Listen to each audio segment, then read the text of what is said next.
Hello बच्चों, कैसे आप लोग। स्वागत है आपका आपके फेवरेट चैनल स्टडी विद चिराग पे। अच्छा, तो आज हम जो है इलेक्ट्रिसिटी के ऊपर डिस्कस करने वाले हैं। ठीक है, हम ये इलेक्ट्रिसिटी का एक नया सीरीज़ लेके आए हैं। ठीक है, इसमें टोटल 3 वीडियोस होंगे। पहले 2 वीडियोस में तो मैं पूरा इलेक्ट्रिसिटी आपको कवर करवा दूंगा। ठीक है, और आखिरी जो वीडियो है उसमें आपको कुछ अच्छे अच्छे क्वेश्चंस दूंगा जो कि आ चुके हैं, है ना, बोर्ड्स में जो आ चुके हैं। ऐसे क्वेश्चन हम थोड़े से प्रैक्टिस कर लेंगे ताकि इलेक्ट्रिसिटी हमारा पूरा क्लियर हो जाए। ठीक है, तो इस वीडियो में हम यहाँ पे ओम्स लॉ तक यहाँ पे हम देखने वाले हैं। ठीक है, कि ओम्स लॉ तक हम यहाँ पे पूरा जो भी है इस वीडियो में हम कवर कर देंगे। उसके बाद जो पैरेलल और सीरीज पे जो कनेक्शंस वगैरह होते हैं वो हम आगे देखेंगे, और वहाँ पे हम हीट और पावर के बारे में भी हम वहाँ पे सीखने वाले हैं। ठीक है, तो चलिए शुरू करते हैं इलेक्ट्रिसिटी 1। ओके, तो सबसे पहले हम ये हेडिंग का मतलब क्या है वो समझते हैं। ठीक है, कि इलेक्ट्रिसिटी होता क्या है। हमें शुरुआत करनी है इलेक्ट्रिसिटी से, और उसके जो फंडामेंटल पार्टिकल्स है वो कैसे बनता है, वो है क्या चीज़, उसको हम पहले समझेंगे। और उसके बाद हम जाएंगे असली चीज़ क्या होती है, इलेक्ट्रिसिटी। ठीक है, तो सबसे पहले समझते हैं इलेक्ट्रिसिटी क्या होती है। ठीक है, देखते हैं। चलिए, इलेक्ट्रिसिटी समझने के लिए हमको इलेक्ट्रिक करंट समझना पड़ेगा। क्या होता है electric current? Electric current, okay. तो आपने शायद से कभी सुना होगा कि वाटर करंट बढ़ गया है, या फिर एयर करंट के बारे में आपने कभी सुना होगा। ठीक है, तो ये एक्चुअली करंट का मतलब क्या होता है कि एक पर्टिकुलर चीज़ जो है एक पर्टिकुलर टाइम में जब फ्लो करती है उसको हम बोलते हैं करंट। ठीक है, फॉर एग्जांपल पानी है, वो एक पर्टिकुलर टाइम में, कुछ टाइम होगा ना, कुछ टाइम में इतनी क्वांटिटी से वो पानी जो है फ्लो कर रहा है, तो हम बोलते हैं पानी करंट है, वाटर करंट, है ना, उसको हम कहते हैं वाटर करंट। उसी तरह से एयर करंट कहते हैं, और उसी तरह से हम कहते हैं इलेक्ट्रिक करंट। अब यहाँ पे करंट का मतलब आपको समझ में आ गया। ठीक है, इलेक्ट्रिक का मतलब समझते हैं। इलेक्ट्रिक मतलब जिस किसी में कोई चार्ज हो। इलेक्ट्रिक का मतलब यहाँ पे चार्ज है। ठीक है, अब चार्ज को हम ठीक से देखने वाले हैं। चार्ज क्या होता है इसको हम थोड़ा अभी डिटेल में यहाँ पे समझते हैं कि चार्ज क्या होता है। ठीक है, the flow of charge per unit time is known as current. ठीक है, ये आपको छोटा सा बेसिक सा डेफिनेशन है इलेक्ट्रिक करंट का। अब उस डेफिनेशन में जो चार्ज है ये क्या चीज़ है इसके बारे में हम अभी देखते हैं। ओके, तो चार्ज क्या है? Charge is a property. ठीक है, वो क्या है, वो एक्चुअली एक प्रॉपर्टी है मैटर की एक प्रॉपर्टी होती है। जैसे सॉलिड होता है, सॉलिडनेस एक मैटर की प्रॉपर्टी है, लिक्विडनेस एक मैटर की प्रॉपर्टी है। वैसे चार्ज भी जो है एक मैटर की प्रॉपर्टी है, due to which it produces and experiences electric and magnetic effect. मतलब एक चार्ज एक प्रॉपर्टी है। फॉर एग्जांपल हम जानते हैं कि नेगेटिव पॉजिटिव दो तरीके के चार्ज होते हैं, है ना, दो तरीके के चार्ज होते हैं। तो ये जो चार्ज है, ये चार्ज के वजह से ही हम देख सकते हैं कि जो मैग्नेट है एक दूसरे मैग्नेट से चिपक सकता है, ये ड्यू टू चार्ज ही होता है। ठीक है, अगर आप एक बैलून को अपने सर पे रगड़ेंगे, ठीक है, और नीचे कुछ पेपर के बिट्स रखेंगे, तो पेपर के बिट्स जो है वो बैलून पे चिपक जाते हैं। क्यों? वो चार्ज के वजह से हम उसको एक्सप्लेन कर सकते हैं। ठीक है, एक मैटर में एक चार्ज होता है, पॉजिटिव या नेगेटिव चार्ज, दो तरीके के होते हैं, पॉजिटिव या नेगेटिव चार्ज, जिसकी वजह से वो इलेक्ट्रिकल या मैग्नेटिक इफेक्ट्स जो है महसूस कर सकता है। ठीक है, इलेक्ट्रिक इफेक्ट्स मतलब जैसे कि हमने देखा स्टैटिक इलेक्ट्रिसिटी की वजह से जो पेपर आते हैं बैलून के ऊपर, है ना, तो वो चीज़, ठीक है, उस चीज़ को वो एक्सपीरियंस कर सकता है। ओके, तो जैसा कि मैंने बोला दो तरीके के चार्जेस होते हैं, एक होता है पॉजिटिव और एक होता है नेगेटिव चार्ज। ठीक है, दो तरीके के चार्ज जो है नेचर में एग्जिस्ट करते हैं। और जो है ये चार्ज का जो है एक ऐसा यूनिट भी हमने करके रखा है। ठीक है, इसका एक ऐसा यूनिट है, क्या है वो? कोलम्ब। कोलम्ब, इसको हम सी से डिनोट करते हैं। ठीक है, इसका सी जी आई यूनिट भी है। ठीक है, इसका सी जी आई यूनिट है, ये हमारा ऐसा यूनिट है। ठीक है, सी जी एस यूनिट्स जो है वो है स्टैट कोलम्ब। ठीक है, stat coulomb, S T A T, stat, और उसके बाद कोलम्ब। ठीक है, ठीक है, जबकि हम चार्ज पे आ ही चुके हैं तो इसके प्रॉपर्टी के बारे में भी देख लेते हैं कि चार्ज की क्या प्रॉपर्टीज़ होती है। ठीक है, उस पे आते हैं। ठीक है, प्रॉपर्टीज़ ऑफ चार्ज।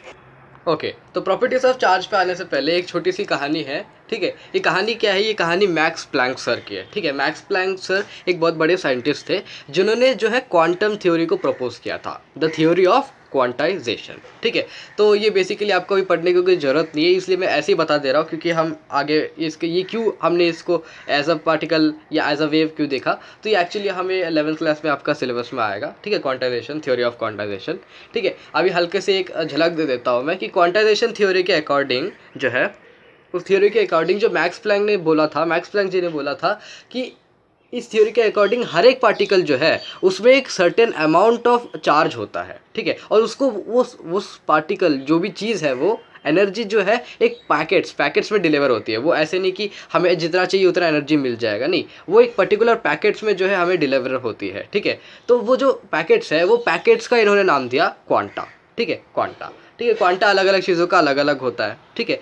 तो वो जो पैकेट्स में एनर्जी आती है उसको उन्होंने नाम दिया क्वांटा। और उन्होंने कहा कि एनर्जी जो है वो एक सर्टेन पैकेट्स में आती है। वो ऐसा नहीं कि हमको जितना चाहिए उतना मिल जाएगा। ऐसा नहीं है कि अगर आप बाज़ार में जाएंगे, आप दूध की पैकेट खरीदेंगे तो आपका आधा लीटर दूध मिल जाएगा, आपको 1 लीटर दूध मिल जाएगा, आपको 2 लीटर दूध मिल जाएगा, लेकिन आपको 1.25 लीटर दूध नहीं मिल सकता है ना।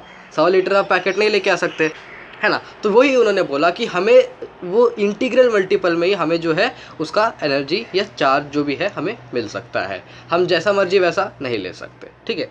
तो अभी आते हैं कि इसका, तो ये जो है इसका जो क्वांटा है इसके बारे में, जो चार्ज है, चार्ज का ये कितना चार्ज है वो भी हम यहाँ पे देखेंगे, ठीक है। तो वही क्वांटा जो चार्ज का है, ठीक है। A quanta of charge is the magnitude of charge on an electron, ठीक है, विच हैज़ अ वैल्यू। क्या वैल्यू होती है एक चार्ज की? चार्ज मतलब एक क्वांटा, एक चार्ज का एक पर्टिकुलर पैकेट, ठीक है। उसका जो वैल्यू होता है वो कितना होता है? 1.6 इंटू 10⁻⁻19 कूलम, ठीक है। तो इलेक्ट्रॉन पे ये जो चार्ज है उसी को हम बोलते हैं क्वांटा, ठीक है, एक क्वांटा, चार्ज का एक पैकेट। तो अभी आप बोलेंगे कि मेरे को 1.5 इंटू 10⁻19 जूल चाहिए, तो नहीं, कूलम चाहिए चार्ज, आपको नहीं मिल सकता। आपको इसका इंटीग्रल मल्टीपल ही मिलेगा। आप यहाँ पे 1 लगाओ, यहाँ पे 2 लगाओ, यहाँ पे 3 लगाओ, या फिर यहाँ पे a लगा दो, ऐसा ही कोई चार्ज आपको मिलेगा। आपको नहीं मिलेगा आप बोलोगे 1.1 इंटू 10⁻19 चार्ज चाहिए, नहीं, वो नहीं मिल सकता, ठीक है। ऐसे आपको मिलेंगे। तो ये क्वांटाइजेशन थ्योरी ये बताना चाहता है, जो कि आपको अभी फ़िलहाल पढ़ने की ज़रूरत नहीं है ना। तो आप उस पर ध्यान मत दीजिए, अब बस आगे देखिए क्या होता है।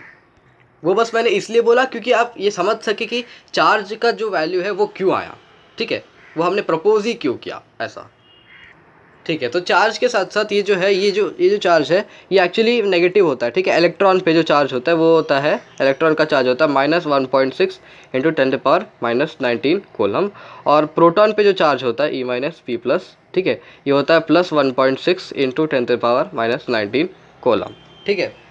तो ये जो चार्ज है ये दोनों का चार्ज होता है, एक का माइनस एक का प्लस, ठीक है, तभी जो एटम है वो न्यूट्रल रह पाता है, ठीक है।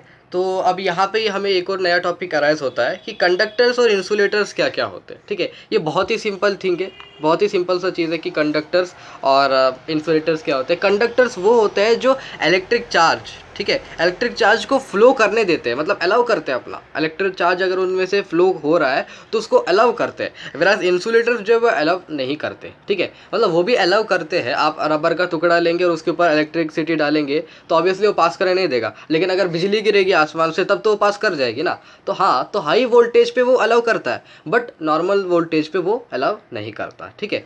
तो इंसुलेटर्स वो होते हैं जो बहुत ज़्यादा रेजिस्टेंस देते हैं। अभी जो रेजिस्टेंस क्या होता है ये हम ओम्स लॉ में पढ़ेंगे कि रेजिस्टेंस क्या होता है, ठीक है। तो फिलहाल आप देख सकते हैं कंडक्टर और इंसुलेटर का मैं यहाँ पे डेफिनेशन लिख दे रहा हूँ। इसको हम और अच्छे से समझेंगे कहाँ पे, ओम्स लॉ जब आएगा तब।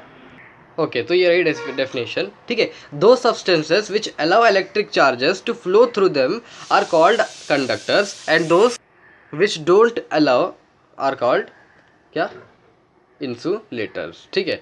अब यहाँ पे जो चीज़ लिखा है मैंने विच डोंट, ठीक है, and those which don't are called insulators, मतलब जो अलाउ नहीं करते वो है इंसुलेटर्स। ये थोड़ा जो है ये एक्चुअली देखा जाए तो लॉजिकली ये गलत है ना। ये थियोरेटिकली और प्रैक्टिकली दोनों ही तरफ से ये गलत है, ठीक है। हम ऐसा बोल देते हैं, ठीक है, अलाउ नहीं करता, बट एक्चुअली अलाउ करता है, ठीक है। आप बोलते हैं रबर एक इंसुलेटर है, उससे करंट पास नहीं करती, बट कर सकती है। अगर आसमान से बिजली गिरी हाई वोल्टेज की 10,000 की वोल्ट की अगर बिजली गिरी तो फिर वो तो पास कर जाएगा उसमें आराम से, ठीक है। रबर भी उसको कुछ नहीं कर सकते। यहाँ पे ये लिखना चाहिए था which offer a huge amount of resistance are known as what, insulators. जो बहुत ज़्यादा huge amount of resistance offer करते हैं किसको, इलेक्ट्रिक चार्ज को, वो कहलाते हैं क्या, इंसुलेटर्स। ओके, तो अब आ जाते हैं हमारे इलेक्ट्रिक करंट पे, है ना। इलेक्ट्रिक करंट की बातें हमने देखी थी, उसको कैसे हमने देखा था, ठीक है। अब उसका एक छोटा सा फॉर्मूला भी है, वो देखते हैं हम। ओके, तो करंट की डेफिनेशन में ज़्यादा कुछ नहीं है, ठीक है। Rate of flow of charges is known as current, ठीक है। Rate of flow of charges is known as electric current, यहाँ पे लिखना भूल गया मैं, व्हाट इज नोन, ठीक है। Rate of flow of charges is known as electric current, ठीक है। चार्जेस जब फ्लो करते हैं उसको हम इलेक्ट्रिक करंट बोलते हैं। ओके यहाँ पे rate of flow of charges का किस रिस्पेक्ट में, किसके रिस्पेक्ट में फ्लो कर रहा है, टाइम के रिस्पेक्ट में। जहाँ पे भी अगर कुछ दिया ना हो इसके रिस्पेक्ट में हो रहा है तो हम वहाँ पे क्या लेते हैं, टाइम लेते हैं। ये आपने फिजिक्स में देखा होगा, हर टाइम पे जब भी हम रेट यूज़ करते हैं तब हम टाइम के रिस्पेक्ट में लेते हैं, ठीक है। तो यहाँ पे फॉर्मूला क्या हो गया, अगर मैं करंट को आई से डिनोट करता हूँ तो उसका फॉर्मूला क्या हो जाएगा, I equals Q by T, जहाँ पे टी जो है वो टाइम रिप्रेजेंट करता है और Q जो है चार्ज रिप्रेजेंट करता है, ठीक है। Q जो है चार्ज रिप्रेजेंट करता है, I जो है वो करंट है और T जो है वो टाइम है। अब यहाँ पे I के बारे में भी कुछ जो थोड़ा बहुत जान लेते हैं कि I क्या होता है। I का जो ऐसा यूनिट है वो है एम्पियर, A से रिप्रेजेंट करते हैं उसको लिखा जाता है, ठीक है। उसका ऐसा यूनिट है एम्पियर, A, ठीक है। अब मैं यहाँ पे एक और चीज़ बता सकता हूँ कि 1 एम्पियर जो है वो होता है 1 coulomb of charge flowing in 1 second, ठीक है। 1 ampere is known as 1 coulomb of charge flowing per second, ठीक है। यहाँ पे एक और बात, आपने इलेक्ट्रिक करंट में एक और चीज़ भी देखी होगी, ये कि जो इलेक्ट्रिक करंट है उसको हम किससे मेजर करते हैं, उसको हम मेजर करते हैं एमीटर से, मेजर करते हैं, ठीक है। ये जो एमीटर है इसको जो है ना हम सीरीज़ में कनेक्ट करते हैं, ठीक है। किस में कनेक्ट करते हैं, सीरीज़ में। अब ये सीरीज़ में क्या होता है कनेक्शन, ठीक है, ये आप अभी जानते नहीं होंगे, मैं भी जानता हूँ, ठीक है। आप ये जानते नहीं होंगे, अब आगे जब हम देखेंगे, जब ओम्स लॉ हमारा खत्म हो जाएगा नेक्स्ट लेक्चर में, ठीक है, उसमें हम देखेंगे कि सीरीज़ कनेक्शन पैरेलल कनेक्शन में इसको कैसे अटैच किया जाता है और वो क्या होता है, ठीक है। तो अब आ जाते हैं हम पोटेंशियल पे, ठीक है, इलेक्ट्रिक पोटेंशियल, ठीक है। अब देखते हैं इलेक्ट्रिक पोटेंशियल क्या होता है, ठीक है। इलेक्ट्रिक पोटेंशियल जो है इसको हम कैसे डिफाइन कर सकते हैं, इसको हम ऐसे डिफाइन कर सकते हैं कि the amount of work done in bringing a unit, ठीक है, ये unit charge from infinity to a point, ठीक है, कहीं से भी एक पॉइंट पे लेके आना, ठीक है। फॉर एग्जांपल मेरे पास एक चार्ज है, ये चार्ज है कोई, ठीक है, और मेरे को इस पॉइंट पे लेके आना है, पॉइंट है ए। अब इसको यहाँ पे लेके आने के लिए जो भी मेरा वर्क डन होगा उसको मैं बोलूँगा इलेक्ट्रिक पोटेंशियल, ठीक है। जो भी मेरा वर्क मैं करूँगा इसको यहाँ तक लेके आने के लिए किसी भी प्रकार में, उसको मैं क्या बोलूँगा, इलेक्ट्रिक पोटेंशियल बोलूँगा, ठीक है। तो अभी यहीं से एक और चीज़ प्रपोज होती है, वो क्या प्रपोज होती है, पोटेंशियल डिफरेंस, ठीक है, पोटेंशियल डिफरेंस। अब वो भी देखते हैं हम, उसके लिए हमें एक छोटी सी कहानी देखनी पड़ेगी। कहानी ये है कि हमारे पास एक छोटा सा सर्किट है, ये एक सर्किट है, यहाँ पे एक बैटरी लगी हुई है, समझ लीजिए ऐसा बैटरी है, यहाँ पे एक बल्ब है, ठीक है। सर्किट ऐसा नहीं होता, ठीक है, लेकिन कोई बात नहीं, हम ऐसा बना लेते हैं, ये बल्ब है, ये जल रहा है, ठीक है, यहाँ पे कहीं पे स्विच भी है कोई, ठीक है। अब ये जो बैटरी है यहाँ से करंट निकल के इस पे जा रहा है। अब बात आती है, आपके दिमाग में कभी क्वेश्चन आया होगा, ठीक है, अगर नहीं आया तो अभी आना चाहिए, ठीक है, कि ये जो बैटरी में से जो कुछ भी निकल रहा है चार्जर, ठीक है, करंट निकल रहा है, वो करंट इस पे पहुंचता कैसे है, उसको वहाँ पे पहुँचाता कौन है। स्विच में तो कोई पंप थोड़ी ना लगा है कि करंट को यहाँ से निकाल के वहाँ पे लगा देगा, है ना, पंप थोड़ी ना है, ठीक है। समझ सकते हैं, पानी को तो पंप से हम लेके जा सकते हैं, लेकिन करंट को कैसे ले जाएंगे, स्विच में कोई पंप तो नहीं लगा हुआ, ठीक है। तो ये करंट वहाँ पे जाता कैसे है ना, क्वेश्चन ये आना चाहिए कि जो भी चार्ज है यहाँ पे, जो भी करंट है वो इस बल्ब में जाता कैसे है, ठीक है। वो जाता है इसलिए, किस वजह से जाता है, वो जाता है पोटेंशियल डिफरेंस की वजह से।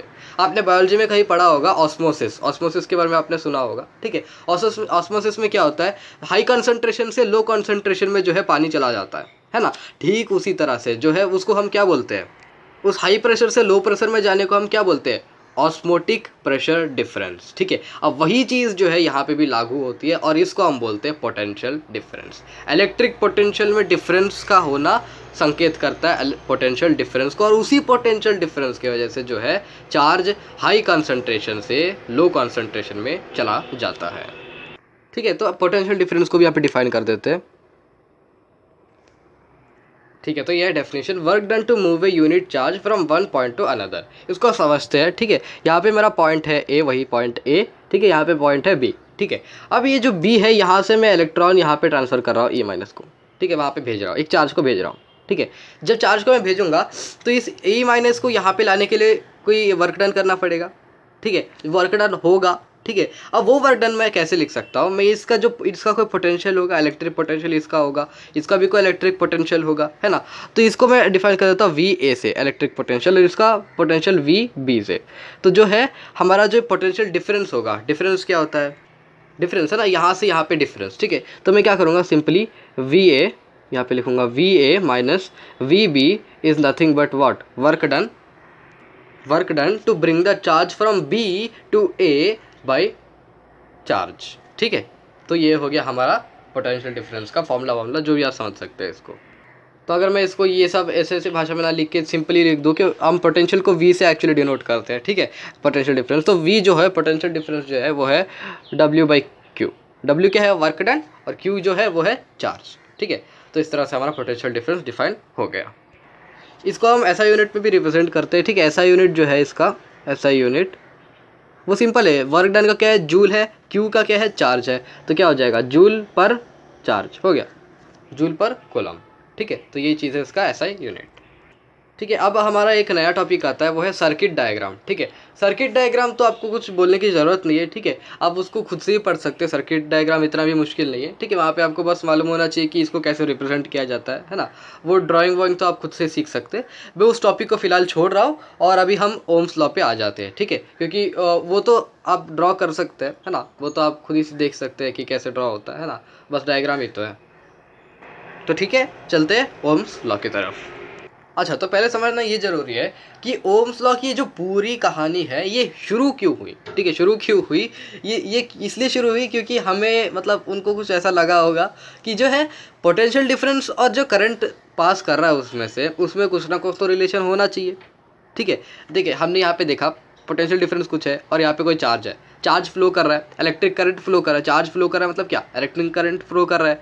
जब एक सर्किट में इलेक्ट्रिक करंट फ्लो करता है तो उसमें पोटेंशियल डिफरेंस भी होता है। तो इन दोनों में रिलेशन क्या है, इसी को ढूंढने के लिए उन्होंने जो भी है थोड़ा बहुत एक्सपेरिमेंट किया। वो एक्सपेरिमेंट यहाँ पे दिखाऊंगा कि उससे उन्होंने क्या जो कंक्लूजन है वो विदड्रॉ किया, ठीक है। तो उन्होंने क्या किया, उन्होंने एक ऐसा सर्किट बनाया, ठीक है, ऐसा कोई सर्किट बनाया, ओके। तो उन्होंने सर्किट बनाया, यहाँ पे उन्होंने क्या किया, यहाँ पे कुछ बैटरी से अटैच किए, बहुत सारे बैटरी से, ठीक है, बहुत सारे बैटरी से, कितने, 1 2 3 4, ठीक है, 4 बैटरी से उन्होंने यहाँ पे 4 बैटरी से अटैच किए, 4 बैटरी से अटैच किए। यहाँ पे एक निक्रोम वायर लगा दिया, कोई भी वायर, आप कॉपर वायर यूज़ कर सकते हैं, निक्रोम कोई भी, आपकी मर्जी, ठीक है, लेकिन कंडक्टर होना चाहिए है, प्रोवाइडेड कि वो कंडक्टर है, उसको हम यहाँ पे यूज़ कर सकते हैं। रेजिस्टेंस यहाँ पे दे रहा है, ये R रेजिस्टेंस से समझ लेते हैं। यहाँ पे उन्होंने एम मीटर अटैच किया, यहाँ पे उन्होंने एक और चीज़ भी अटैच की थी, मैं बनाना भूल गया, ये है वोल्ट मीटर, वोल्टेज नापेगा ये, ठीक है, ये बहुत मेन चीज़ है ना, भूल गया, कोई बात नहीं। देखते हैं अभी, रेजिस्टेंस, वोल्ट मीटर, एम्पियर सब अटैच किया था। यहाँ पे एक स्विच है हमारे पास। उन्होंने क्या किया, ये जो है सर्किट को यहाँ पे पहले एक बैटरी से कनेक्ट किया और फिर उन्होंने क्या किया, वोल्ट मीटर का रीडिंग देखा। फिर उन्होंने क्या किया, दो बैटरी को अटैच किया और फिर उन्होंने वोल्ट मीटर से रीडिंग देखा। और फिर क्या किया, उन्होंने 3 बैटरी अटैच किया, फिर वोल्ट मीटर से रीडिंग देखा। और उन्होंने चारों बैटरी को अटैच किया, फिर से उन्होंने वोल्ट मीटर का रीडिंग देखा। तो इसमें जो है उनका एक कंक्लूजन निकला। क्या कंक्लूजन निकला, वही हम देखना है एक ग्राफ के जरिए, ठीक है। उन्होंने वोल्ट मीटर के साथ साथ एम मीटर का भी दोनों का दिखा। उन्होंने देखा वोल्ट मीटर वोल्टेज क्या आ रहा है, उन्होंने देखा करंट क्या आ रहा है, ठीक है। और उन्होंने एक कमाल की बात निकली, कमाल की बात क्या थी कि V और I का जो ये रेशियो है ये हमेशा कांस्टेंट आ रहा था। ये हमेशा एक वायर के लिए कांस्टेंट आ रहा था, कांस्टेंट वायर के लिए ये हमेशा कांस्टेंट आ रहा था, कांस्टेंट रेजिस्टेंस के लिए हमेशा कांस्टेंट आ रहा था। उन्होंने वायर बदल दिया, सब कुछ बदल गया। उन्होंने ये निक्रोम हटा के कॉपर लगा दिया, सब कुछ बदल गया। लेकिन कॉपर वायर के साथ भी उन्होंने सेम प्रोसीजर रिपीट किया, तब भी उनका ये जो है VI जो है V/I उनका कांस्टेंट आ रहा था। मतलब एक कांस्टेंट रेजिस्टेंस के लिए उनका जो ये रेशियो है वो कांस्टेंट आ रहा था, ठीक है। तो उन्होंने यहाँ से एक ग्राफ दिखाया हमको, उस ग्राफ के जरिए हमने बहुत कुछ कंक्लूजन निकाले, ठीक है। उस ग्राफ को हम देखते हैं, ठीक है। उन्होंने बनाया, क्या बनाया, उन्होंने एक VI ग्राफ बनाया, V पोटेंशियल एनर्जी और ये जो है potential difference, sorry potential difference है, एनर्जी नहीं है, ठीक है, पोटेंशियल डिफरेंस। और ये जो है ये क्या है, इलेक्ट्रिक करंट, ठीक है। दोनों की रीडिंग पे उन्होंने यहाँ पे ग्राफ बनाया, जिसमें उन्होंने देखा कि एक जो जितना मैं पोटेंशियल एनर्जी बढ़ा रहा हूँ, जितना मैं पोटेंशियल डिफरेंस हो रहा है मेरा, उतना ही मेरे को ये भी मिल रहा है, क्या मिल रहा है, हमारा करंट भी मिल रहा है। फॉर एग्जाम्पल यहाँ पे मैं मार्किंग दे सकता हूँ, यहाँ पे 2 मार्किंग, यहाँ पे 4 है, यहाँ पे 6 है, यहाँ पे 8 है, ठीक है, यहाँ पे क्या है 10, ऐसा कोई मार्किंग है। और यहाँ पे है 1 2 3 4 5 6 की मार्किंग, ठीक है। तो उन्होंने ये देखा, जब मैं 2 का पोटेंशियल एनर्जी आता है, पोटेंशियल डिफरेंस आता है, तो मेरा 1 करंट आता है, 1 एम्पियर का करंट आता है। और उन्होंने ये भी देखा कि जब मेरा 4 का पोटेंशियल डिफरेंस आता है तो मेरा 2 एम्पियर का करंट आता है। और यही जो सिलसिला है ये बस चलता रहता है। और आखिर में हमको क्या मिलता है, हमको एक सीधा लाइन मिलता है जो ओरिजिन से शुरू होता है और इन्फिनिटी तक अप्रोच करता है, एक कांस्टेंट रेजिस्टेंस के लिए, निक्रोम के लिए। उन्होंने निक्रोम से देखा था, तो हम निक्रोम की बात करते हैं, कॉपर से भी हम देख सकते हैं, स्टील से भी देख सकते हैं, जो मर्जी वो, ठीक है। लेकिन प्रोवाइडेड वो क्या होना चाहिए, एक कंडक्टर होना चाहिए, क्योंकि इंसुलेटर पे हम तो छोटा मोटा करंट दे सकते हैं ना, ऐसा नहीं कि बहुत ज़्यादा करंट दे दे, है ना। 10,000 वोल्ट का तो हम यूज़ नहीं करने वाले करंट, है ना, लैब में एक्सपेरिमेंट हो रहा है, ठीक है। तो छोटा मोटा कोई जो कंडक्टर है उसके साथ हमने ये एक्सपेरिमेंट किया तो ये चीज़ आया, ठीक है। तो सिंपल है, हमने प्रैक्टिकल बहुत कुछ देख लिया। अब बारी आती किसकी, हमारी बारी आती है थ्योरी पे। थ्योरी पे आ जाते हैं अब, ठीक है। तो हमने ये देखा कि v जो है डायरेक्टली प्रोपोर्शनल है किससे, करंट से। देखो यहाँ पे दिख रहा है ग्राफ के जरिए हमको, है ना, डायरेक्टली प्रोपोर्शनल है, ठीक है। तो और हमने एक और चीज़ भी निकाली कि v/i जो है वो क्या होता है, कांस्टेंट होता है, क्या होता है, ठीक है। तो इस कांस्टेंट का हमने एक नाम दे दिया, क्योंकि कांस्टेंट तो हर रेजिस्टेंस के ऊपर अलग से डिपेंड करता है ना। ये कांस्टेंट जो है ये इस रेजिस्टेंस के ऊपर अलग अलग से डिपेंड करता है, ठीक है। अलग रेजिस्टेंस के लिए अलग अलग कांस्टेंट। तो उस कांस्टेंट को हमने जनरलाइज कर दिया किससे, आर, जो कि हमारा है रेजिस्टेंस। क्या है वो, रेजिस्टेंस। और यहीं से हमारा एक बहुत बेहतरीन फॉर्मूला बन के निकल चुका है, वो है v/i इक्वल्स आर, जो है potential difference by current equals resistance. अब इसी के हमें ढेरों रूप देखने को मिलते हैं। हम इसको लिख सकते हैं r इक्वल्स क्या, v/i लिख सकते हैं, है ना। और इसको ये भी लिख सकते हैं कि i इक्वल्स क्या, v/r, है ना। तो यही से हमें रेजिस्टेंस का एक नया कॉन्सेप्ट जो है वो आया, ठीक है। तो ये एक नया कॉन्सेप्ट आ गया। तो यही था हमारा ओम्स लॉ, ठीक है। तो आज के वीडियो में बस इतना ही। अगले लेक्चर में हम जो है रेजिस्टेंस के ऊपर एक डिटेल डिस्कशन करेंगे, ठीक है। और यहाँ पे मैं ओम्स लॉ का एक डेफिनेशन लिखना भूल गया, वो लिख देता हूँ अभी, ठीक है। ठीक है, तो वो ये स्टेट करता है, it states that the electric current flowing through a metallic wire is directly proportional to the potential, एक मेटालिक का स्पेलिंग थोड़ा गलत है, ठीक है, उसको देख लेना, potential difference v across its ends provided temperature is constant. इसकी बात क्यों गई है, इसकी बात इसलिए की गई है क्योंकि अगर टेम्परेचर नहीं होगा, गलत होगा अलग, तो एटम्स एक्साइट कर जाएंगे और जो है आगे बढ़ जाएगा, ठीक है। मिलते हैं अगले वीडियो।